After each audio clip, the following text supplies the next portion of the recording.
Hello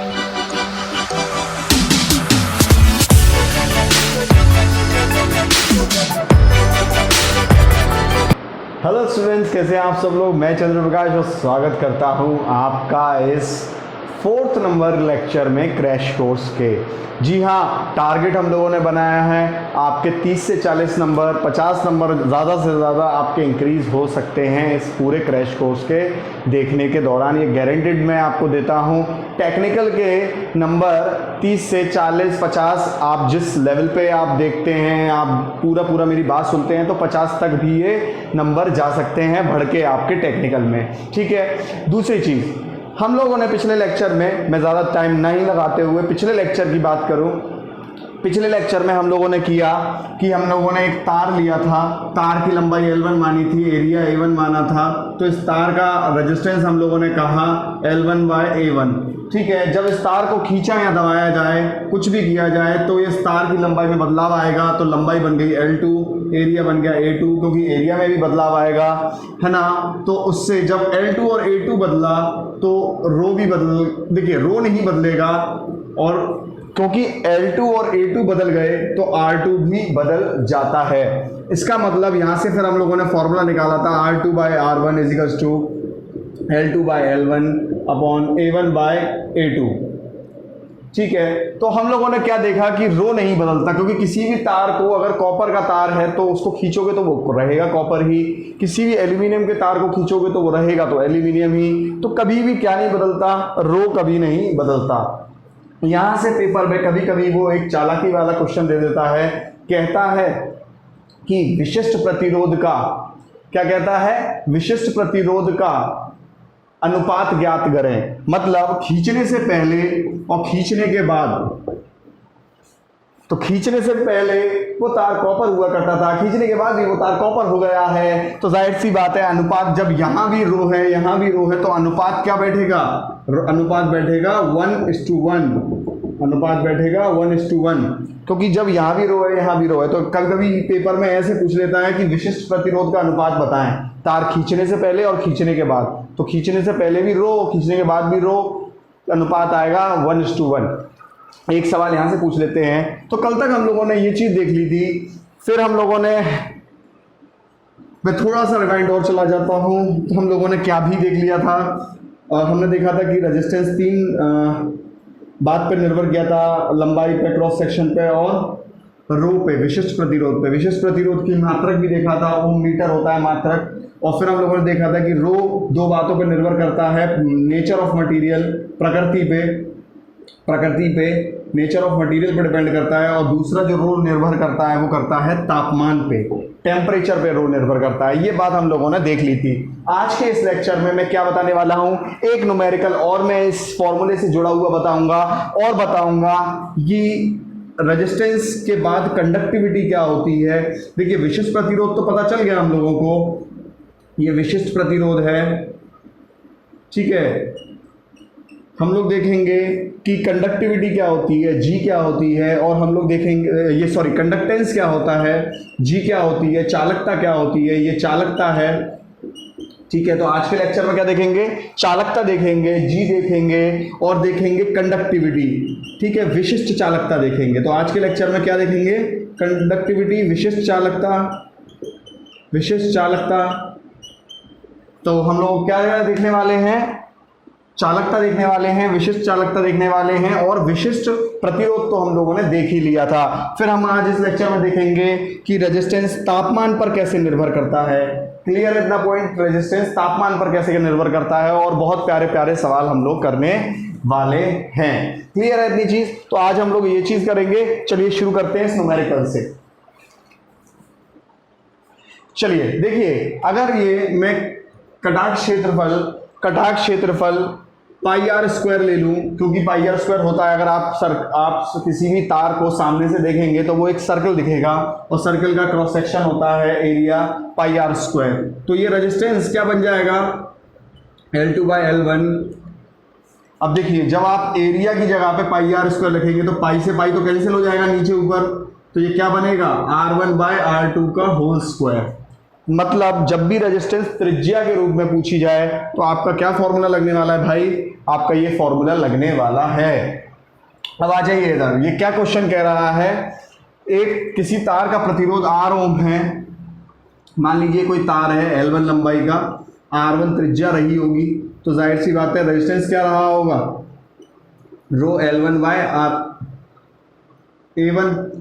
जब इस तार को इस प्रकार खींचा, मतलब देखो इसने क्या बोला, इस तार की त्रिज्या बढ़ाकर 3 गुना कर दी है, इसका मतलब इस तार में कुछ ना कुछ बदलाव आया, तो इसका लंबाई में कुछ बदलाव आया होगा, मैंने L2 मान लिया, पर इसने त्रिज्या को साफ साफ दे रखा है, इसने त्रिज्या को R2 को दे रखा है कि पुराने वाले के 3 गुना ज़्यादा बढ़ा रखी है, ठीक है।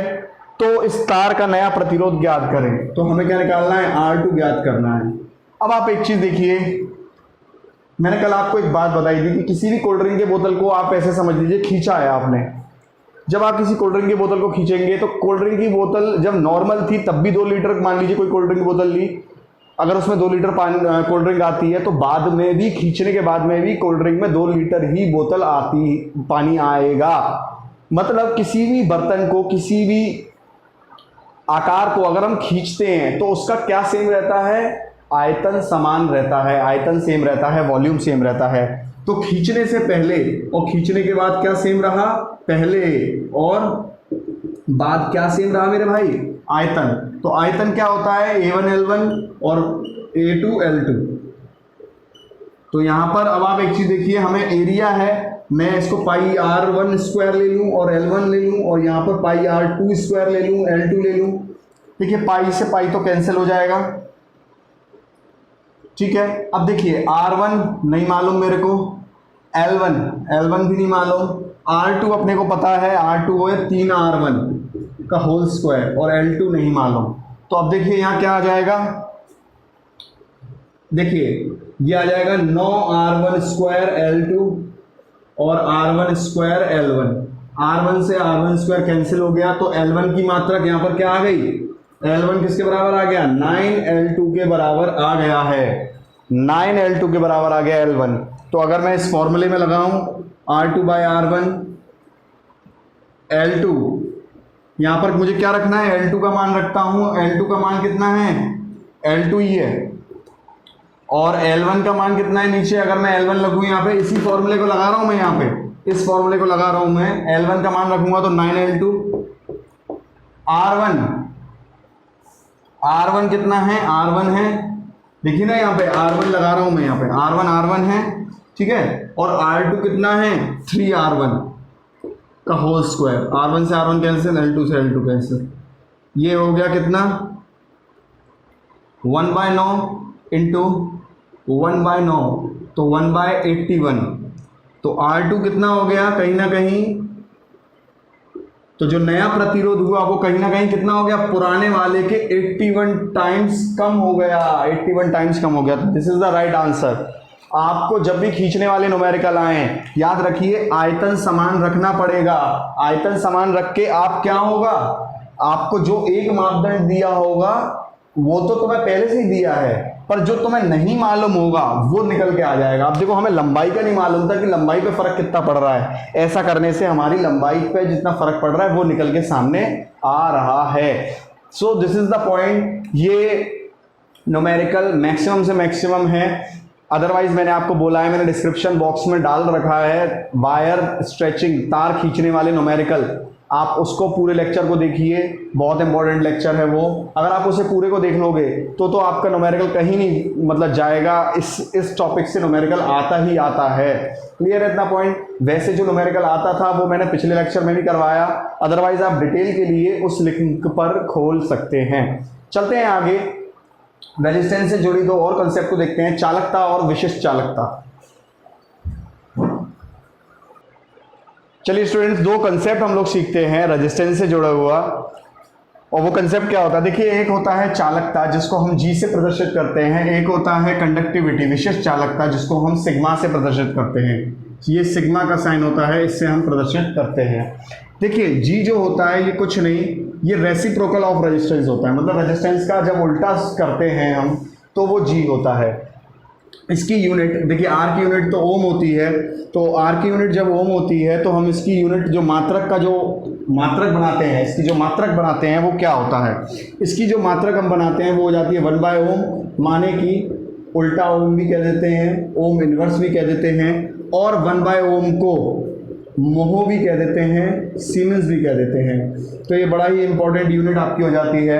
ये 4 यूनिट कहीं ना कहीं इसकी बन जाती हैं। देखिए, एक मापदंड की, एक पैरामीटर की 4 यूनिट होना, इसका मतलब बाद में कुछ ना कुछ तो गड़बड़ हो सकती है। यूपी जेई के पेपर में उसने ऑप्शन दिए थे मोहो, सीमेंस और इस तरीके से ओम इनवर्स, और चौथा ऑप्शन दिया था ऑल ऑफ द अबव। तो काफ़ी 2-4% बच्चे, मैं ज़्यादा तो नहीं कहूँगा, कुछ बच्चे गलत भी करके आए थे। वो ये सोच लेते हैं कि यार एक चीज़ की इतनी यूनिट कैसे हो सकती है, बट होती हैं, याद रखिए। ठीक है, अब आप देखिए, ओम को अगर आप उल्टा पढ़ें तो ये मोहो हो जाता है। ठीक है, तो मोहो और सीमेंस भी इसकी चालकता की, कंडक्टेंस की यूनिट होती है। बस ये क्यों हमने मापदंड बनाया, थोड़ा सा मैं हल्का सा बता देता हूँ। देखिए, अगर मैं रेजिस्टेंस की लिस्ट की बात करूं तो सबसे अच्छा रेजिस्टेंस होता है सिल्वर का, मतलब अच्छे का मतलब हुआ कम रेजिस्टेंस। ठीक है, सबसे लो रेजिस्टेंस होता है। और अगर ये रेजिस्टेंस बढ़ते हुए क्रम में लिखूं तो फिर कॉपर जाता है, फिर आयरन जाता है, ठीक है, सॉरी एल्यूमिनियम जाता है, फिर आयरन जाता है, इस तरीके से कहानी चलती चली जाती है। ठीक है, यूँ तो लंबी लिस्ट है। फिर नाइक्रोम भी कहीं बीच में आ जाता है। तो आपको एक बात मैं आपको बता दूं, नाइक्रोम जो होता है ये हम हीटिंग एलिमेंट में यूज़ करते हैं। किसमें? Heating element of heater. जो हीटर होता है हमारा, जो हमारा हीटर होता है उसके हीटिंग एलिमेंट में हम लोग क्या यूज़ करते हैं? नाइक्रोम यूज़ करते हैं। और जो चालक की लिस्ट में सबसे आखिर में होता है वो होता है टंगस्टन। मतलब चालक की लिस्ट में, यहाँ जगह नहीं बच रही है, मैं यहाँ लिख देता हूँ, सबसे लास्ट वाला है ना, मैं यहाँ लिख दे रहा हूँ टंगस्टन।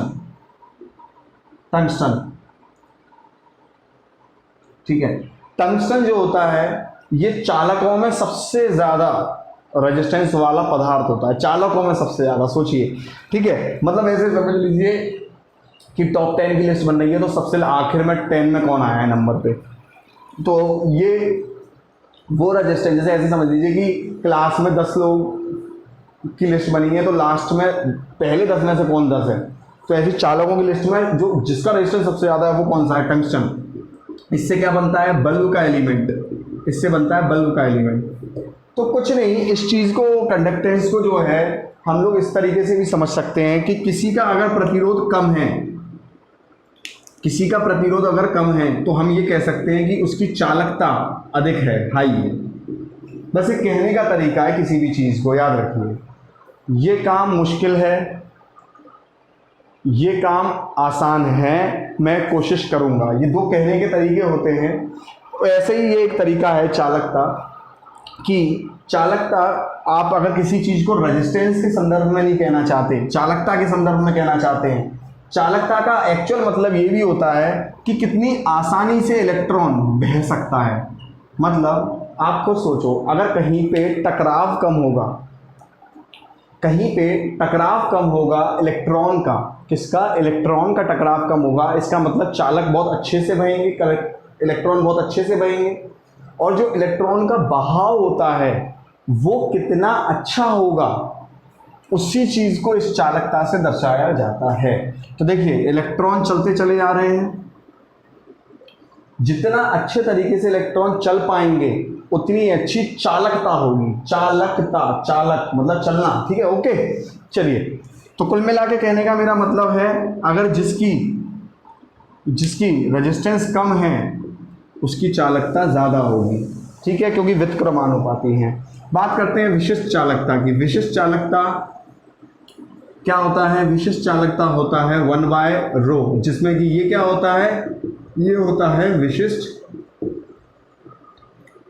प्रतिरोध, जिसको हम लोग बोलते हैं स्पेसिफिक रेजिस्टेंस या रेजिस्टिविटी।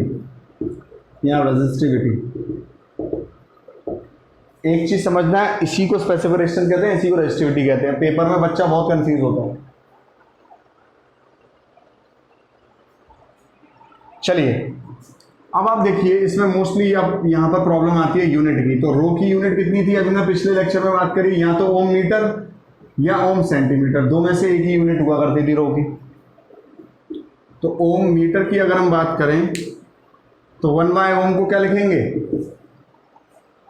1/ओम को क्या लिख सकते हैं हम लोग, ओम इनवर्स, या फिर मोह लिख सकते हैं 1/ओम को। तो ये क्या हो गया, मोह पर मीटर। या फिर क्या लिख सकते हैं, सीमेंस पर मीटर, या फिर इसी चीज को मोह पर सेंटीमीटर लिख सकते हैं अगर सेंटीमीटर में ले रहे हो तो, या सीमेंस पर सेंटीमीटर ले लेंगे अगर सेंटीमीटर में ले रहे हो तो। क्लियर है इतना पॉइंट। ये कहीं ना कहीं दो चीज आपसे पूछ ली जाती हैं। अब इस चीज को याद रखना, चालकता को और कंडक्टिविटी को याद रखना, यूनिट और ये फॉर्मूले बहुत पूछ लिए जाते हैं। आपको एक सिंपल सा सवाल मैं यहाँ पर और बता देता हूँ जो पेपर में कभी कभी पूछ लिया जाता है, और वो सवाल क्या है सुनिए। देखिए, जिस चीज की अभी आपसे पूछ ले आइडियल कंडक्टर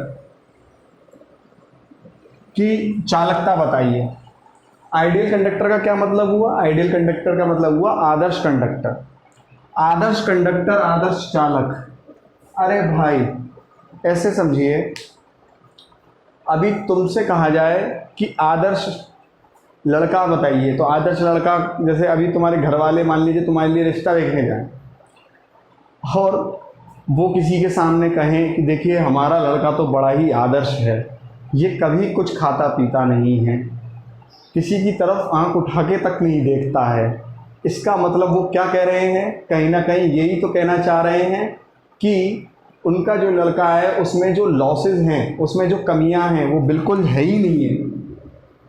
देखो तुम्हें भी हंसी आ रही है, तुम लोगों को भी पता है कि ऐसे तुम हो नहीं, ठीक है, बट फिर भी अगर मान लीजिए आपके पिताजी आपका रिश्ता लेके जाए तो क्या कहेंगे कि देखिए हमारा लड़का और हमारी लड़की तो बहुत अच्छी है, कुछ खाते पीते ही नहीं, किसी की तरफ तो आज तक आंख उठा के ही नहीं देखा।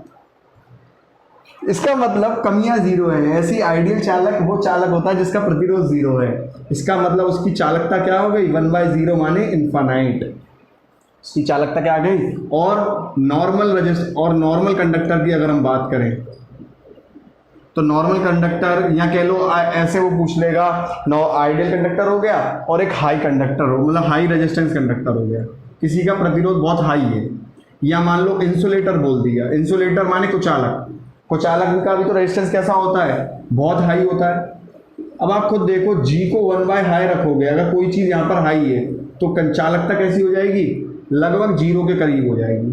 तो इस चीज़ को कल कभी पूछ लेते हैं कि आइडियल कंडक्टर, आइडियल चालक में कितनी चालकता होती है, इन्फानाइट, और इंसुलेटर में कितनी होती है चालकता, 0। चालकता की कह रहा हूँ मेरे भाई, रेजिस्टेंस की नहीं कह रहा, रेजिस्टेंस अलग है, चालकता अलग है, ठीक है। चालकता रेजिस्टेंस एक दूसरे के उल्टे हैं, इसलिए गलत ना कर देना, ठीक है। क्लियर है इतना पॉइंट, ये बात आपसे पूछ लेते हैं। चलते हैं हम लोग अपने नेक्स्ट टॉपिक पे कि रेजिस्टेंस के ऊपर तापमान का प्रभाव। क्या, रेजिस्टेंस के ऊपर तापमान का प्रभाव।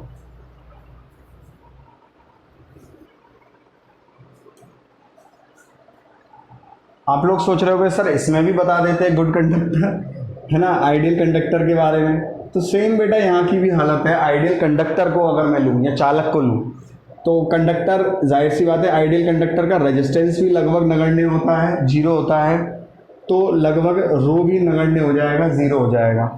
तो जो कंडक्टिविटी बनेगी वो भी लगभग क्या बनेगी, 1/0 माने लगभग इन्फानाइट बनेगी।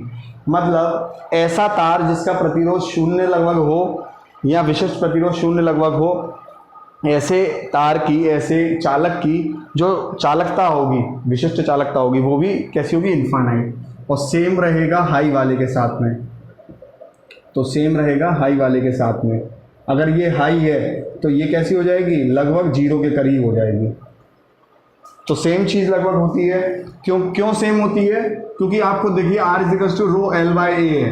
अगर मैं L को 1 मीटर ले लूँ और एरिया को 1 मीटर स्क्वायर ले लूँ तो R लगभग किसके बराबर हो जाएगा, रो के बराबर हो जाएगा कि नहीं हो जाएगा। तो जितना रेजिस्टेंस रहा होगा उतना ही रो रहा होगा किसी भी चीज़ का। Simple concept. अब देखिए स्टूडेंट्स, हम लोग अपना नया टॉपिक कर रहे हैं कि रेजिस्टेंस पर तापमान का क्या प्रभाव पड़ता है।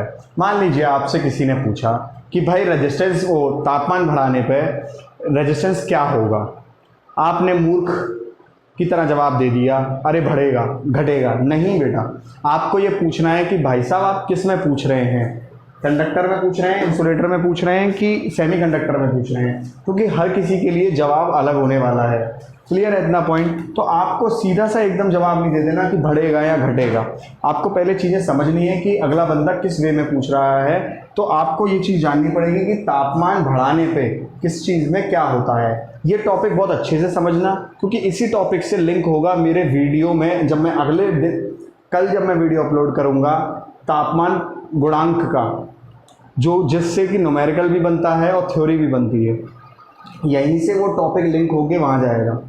बहुत अच्छे से समझिएगा, ठीक है। तो क्वेश्चन पेपर में ये आता है कि तापमान बढ़ाने से चालक में रेजिस्टेंस पर क्या फ़र्क पड़ेगा, क्या रेजिस्टेंस बढ़ेगा या क्या रेजिस्टेंस घटेगा। देखते हैं। तो सब चीज़ पे तापमान बढ़ाने पर देखा जाता है, ठीक है। मैं आप लोगों को बहुत ही अच्छी तरीके से इसे समझाऊंगा, याद करने का तरीका भी बता दूंगा। देखिए, चालक की बात करें, आप समझिए, चालक का मतलब होता है कि किसी भी चालक में अपनी आप से पहले मुक्त इलेक्ट्रॉन होते हैं। किसी भी चालक में मुक्त इलेक्ट्रॉन या फ्री इलेक्ट्रॉन जिसे बोलते हैं, फ्री इलेक्ट्रॉन पहले से होते हैं। मतलब ऐसा नहीं है कि मुक्त इलेक्ट्रॉन या फ्री इलेक्ट्रॉन नहीं होते, वो पहले से ही होते हैं। मुक्त इलेक्ट्रॉन या फ्री इलेक्ट्रॉन पहले से ही होते हैं। अब आप खुद सोचो, जब कोई चीज़ पहले से है तो तापमान बढ़ाने पे तो फ्री इलेक्ट्रॉन की संख्या और भी बढ़ जाएगी, और भी बढ़ जाएगी। और जब इनकी संख्या और भी बढ़ जाएगी तो कहीं ना कहीं टकराव क्या हो जाएंगे, किसके, इलेक्ट्रॉन एंड एटम के बीच के जो टकराव हैं वो बढ़ जाएंगे। टकराव का बढ़ना माने रेजिस्टेंस का बढ़ना। तो बड़ा ही सिंपल हिसाब है कि तापमान बढ़ाने पर प्रतिरोध में क्या बढ़ेगा, कंडक्टर में वो मतलब प्रतिरोध बढ़ता है तापमान बढ़ाने पर। आपको ये चीज़ कैसे समझनी है, किसी भी मेले में आप खुद सोचिए, अगर पहले से थोड़ी सी भीड़ है, अब और भी भीड़ बढ़ने लगी, तो क्या आपको मेले में मज़ा आएगा? नहीं आएगा। अब मेले में मज़ा इसलिए नहीं आएगा क्योंकि आप चल फिर ही नहीं पा रहे हो, टकरा रहे हो आपस में, क्योंकि पहले से बहुत भीड़ थी पहले से, तो यहाँ पर पहले से फ्री इलेक्ट्रॉन थे। अब मेले में भीड़ और बढ़ गई है, तो अब क्या हो रहा है, अब मज़ा नहीं आ रहा। अब क्या हो रहा है, अब आपको प्रॉब्लम होना शुरू हो गई, क्योंकि अब आप चल फिर नहीं पा रहे हो, टकराव होने लग रहा है ज़्यादा से ज़्यादा, तो तापमान बढ़ाने पर रेजिस्टेंस बढ़ेगा। इंसुलेटर की देखी जाए तो इंसुलेटर में फ्री इलेक्ट्रॉन होते ही नहीं थे, पहले से होते ही नहीं है। मतलब पहले से नहीं होते थे का क्या मतलब है, सामान्य तापमान पर बात हो रही है, ये सब मतलब नॉर्मल टेम्परेचर पे बात हो रही है। तो नॉर्मल टेम्परेचर पर इसमें तो होते हैं फ्री इलेक्ट्रॉन, बट इसमें फ्री इलेक्ट्रॉन होते ही नहीं है। अब जब नॉर्मल टेम्परेचर पे फ्री इलेक्ट्रॉन होंगे ही नहीं भाई, इसका मतलब क्या है, जब तापमान बढ़ाएंगे तो फ्री इलेक्ट्रॉन कुछ बढ़ेंगे, वैसे बढ़ते नहीं हैं, खास नहीं बढ़ते हैं। मैं आपको बता दूं, फ्री इलेक्ट्रॉन बढ़ेंगे जहां पर पहले कुछ भी नहीं था, अब वहां कुछ आ गया है ले जाने करने लाला। भाई ये फ्री इलेक्ट्रॉन ही तो करंट को ले जाते हैं इधर से इधर।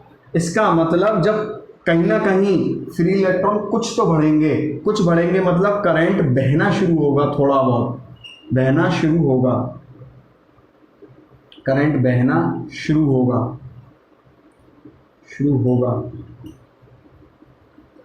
इसका मतलब रेजिस्टेंस थोड़ा गिरा हुआ माना जाएगा।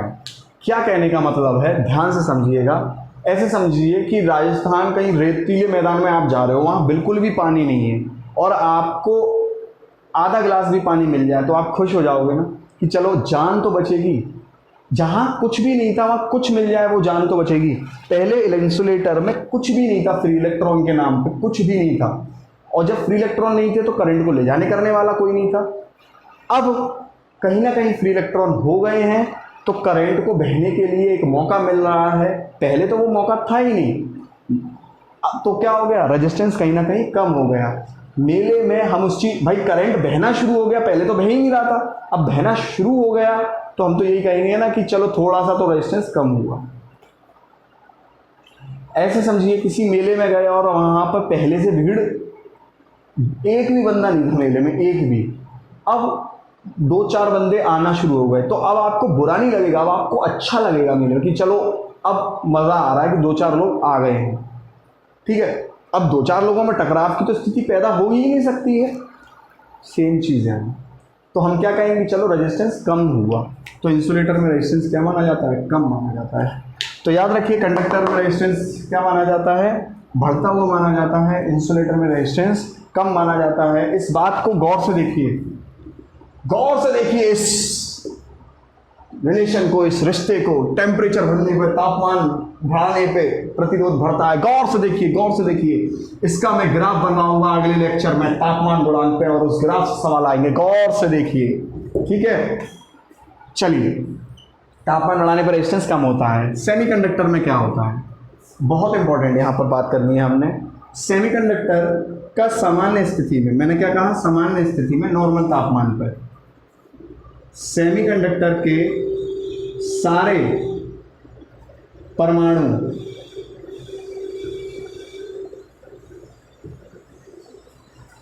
सहसंयोजी बंध, कोवलेंट बॉन्ड बनाकर रहते हैं, कोवलेंट बॉन्ड बनाकर रहते हैं, बॉन्ड बनाकर रहते हैं।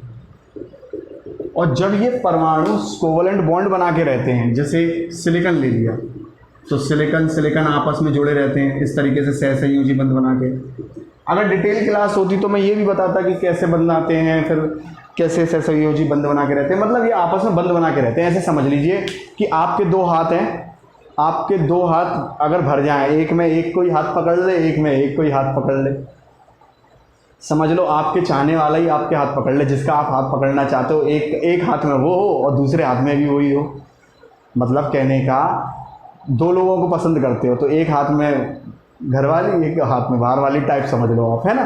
तो आपने एक हाथ में पकड़ा, दूसरे हाथ में दूसरे का हाथ पकड़ा, तो आपके दोनों हाथ बंध गए, आप बंद में रह रहे हो, मतलब आप बॉन्ड बना के रह रहे हो। तो क्या आपके दोनों हाथ फ्री हैं? नहीं है। सेम ऐसे ही इसके सिलिकॉन के, एक सिलिकॉन के 4 हाथ होते हैं, इसके चारों हाथ शेयर कर रहे होते हैं किसी दूसरे से। तो क्या सिलिकॉन पे खाली हाथ बचा? खाली हाथ बचा ही नहीं। इसका मतलब जब खाली हाथ नहीं बचा, माने कि फ्री इलेक्ट्रॉन नहीं होते इसके, तो सामान्य अवस्था में, नॉर्मल कंडीशन में इसके फ्री इलेक्ट्रॉन होते ही नहीं हैं, फ्री इलेक्ट्रॉन नहीं होते। इसका मतलब ये है कि यहां पर जब हम तापमान बढ़ाएंगे तो अब कुछ फ्री इलेक्ट्रॉन बढ़ना शुरू होंगे, फ्री इलेक्ट्रॉन कुछ पैदा होंगे, कुछ पैदा होंगे।